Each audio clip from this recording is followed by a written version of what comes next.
Welcome to this training lesson on starting up the Hornet. In some missions, you will find yourself in a cold and dark Hornet that you will need to bring to life. While this can be a rather long process as described in the manual, you can also enable the auto start function. However, for this lesson, we'll review the full startup procedure. Press spacebar when you are ready to get started. The first thing we need to do is enable the two batteries. This will allow operation of the canopy and power the engine igniters. You'll also notice that the Integrated Fuel and Engine Indicator, or IFE, in the lower left portion of the instrument panel will have power. Move the battery switch to the up or on position with a right mouse button click. The Hornet has two fire detection circuits, A and B, that test for fire in the engine's auxiliary power unit and bleed air system. Before we go into detail on that though, check that the hydraulic brake pressure gauge for the wheel brakes shows at least 3000 psi. Confirm this by looking at the gauge, which is located to the left and up from the highlighted fire test switch. Okay, now put the spring-loaded fire test switch in the up test A position and keep holding it up to test the A circuits. To do this, place the mouse over the fire test switch and hold down the right mouse button. Keep holding the mouse button down and do not release it until it runs through all the fire test audio warnings. In addition to the audio warnings, also note the fire test warning lights on the upper left and right portions of the instrument panel. When it's done, press spacebar. Engine fire left. Engine fire left. Engine fire right. Engine fire right. APU fire. APU fire. Bleed air left. Bleed air left. Bleed air right. Bleed air right.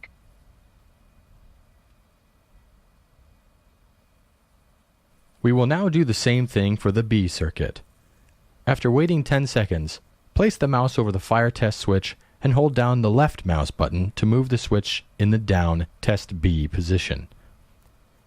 Keep holding it down and then release it once all the fire warning audio messages have been played. Well done. Press spacebar. Engine fire left. Engine fire left. Engine fire right. Engine fire right. APU fire. APU fire. Bleed air left. Bleed air left. Bleed air right. Bleed air right. Good job. Note that in the top left portion of the IFE, you can see the RPM and temp of both the left and right engines. These will be important for when we start the engines. We will now turn on the Auxiliary Power Unit, or APU. This is a small, self-contained engine that augments the bleed air system and will start turning the engines for engine starts. Place the APU control switch in the up or on position with the left mouse button click. Once the green light next to the APU switch comes on, move the engine crank switch to its right position, marked by the R, with a right mouse button click. This will allow the APU to power the Air Turbine Starter, or ATS, which in turn allows the Aircraft Mounted Accessory Drive, or AMAD, to start turning the fan blades within the right engine.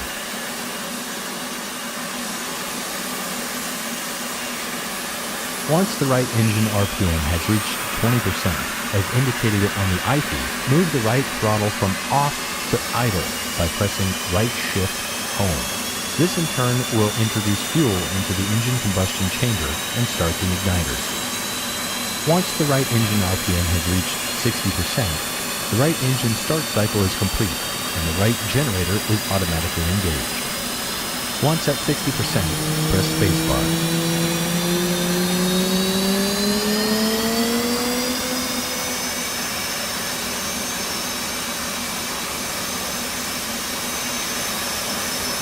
Roll left. Flight control.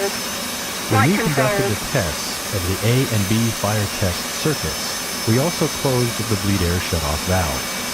We need to reopen these by rotating the bleed air knob clockwise 360 degrees, from norm to norm. Do this by right mouse button clicking on the outer portion of the knob. When done, press spacebar.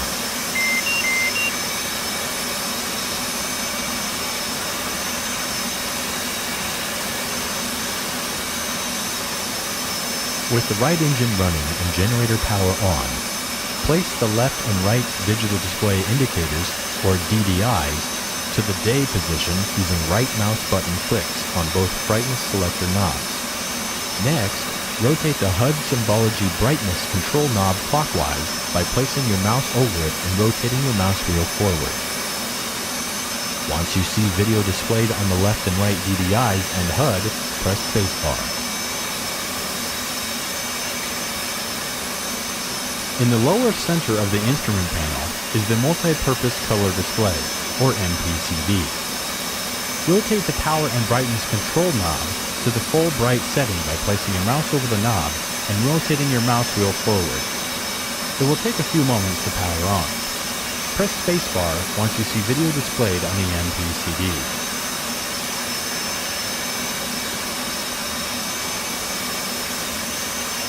On the left DDI, press the menu push button to bring up the support page. The support page has several sub-pages like the checklist, engine, fuel, ADI, and HSI. For now, though, press the DCS push button to select the flight control system page.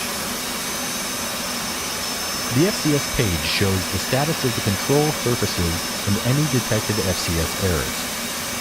The X's indicate detected errors, but we will address those once the left engine is started. You should not see any 2, R, or FADEC caution messages along the bottom of the left DDI. Note that by default, you will not have the built-in test or bit page on the right DDI. We'll come back to this. During this lesson and future lessons, you will often see and hear the master caution. This is the large yellow labeled button on the instrument panel that will light when any caution condition is triggered. There will also be an accompanying beetle sound to draw your attention. Press this button or click on it to acknowledge the caution and extinguish the light. Press the master caution again to restack the caution and advisory notices along the bottom of the left DDI. Cautions will be along the top and advisories in smaller text along the bottom.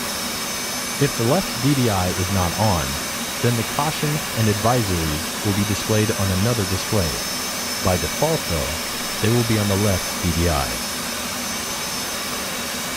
The Hornet comes equipped with an Inertial Navigation System, or INS. Use right mouse clicks to set the INS switch, located on the sensor panel to the ground position. This will start an INS ground alignment. Now it is time to crank the left engine. Go ahead and move the engine crank switch to its left position, labeled L, by left mouse clicking. Once the left engine is at 20% RPM, as indicated on the IFE, move the left throttle from off to idle by pressing right Alt Home. This will add fuel to the engine and start the igniters.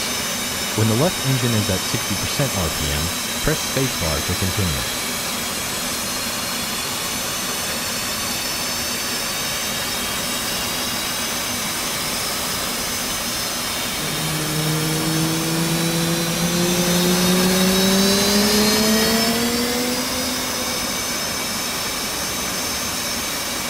On the FCS page, we have quite a few X's indicating abnormal FCS readings. To clear these, press and hold the FCS reset button. Located in the back of the left console is the panel for the onboard oxygen generation system, or OBOG. Go ahead and set the OBOG switch to its up-on position. To the left of the INS switch is the radar switch. Set this switch to the operate position using your right mouse button. Don't worry, the radar will be in silent mode. You won't microwave the ground crew.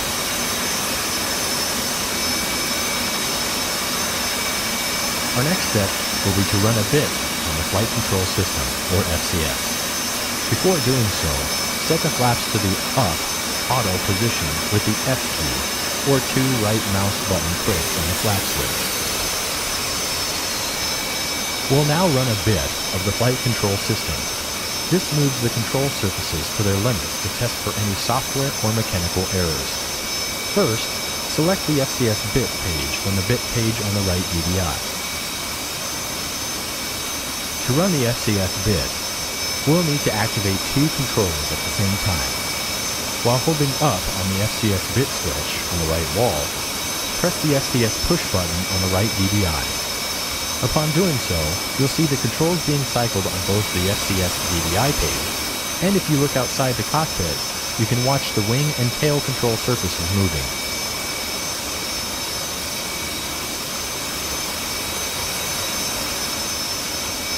Once the FCS bit is complete, marked by the beep tone, place the flap switch in the center or half position with the left mouse button click on the switch.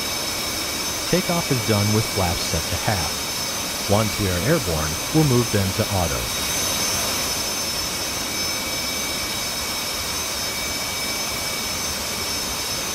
For takeoff, we will want our stabs trimmed for 12 degrees. To set this, press and hold down the takeoff trim button. Upon doing so, you will also notice that the stab values on the FCS page will change to 12. The leading edge flaps, trailing edge flaps, and rudder should all have values of 30 degrees. You should also have no X's on the FCS page. Uncage the backup ADI by placing your mouse over the SAI page knob and rotating the mouse wheel aft until the red flag is stowed. Close the canopy by holding the canopy control switch in the down, close position until the canopy is closed. Do this by pressing the key combination or placing the mouse over the switch and holding down the left mouse button. Once the canopy is closed, press spacebar to continue.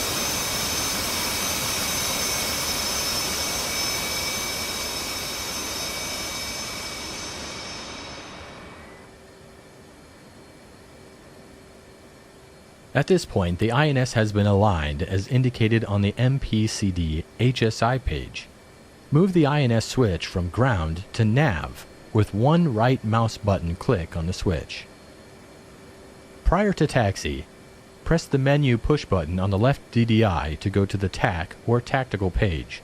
On the TAC page, you have access to sub-pages like the store's management system, attack radar, HUD, and electronic warfare pages.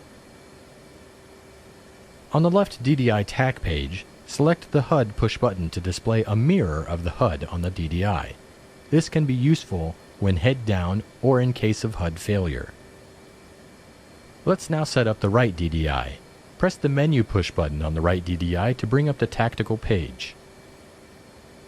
Press the menu push button again to bring up the support page.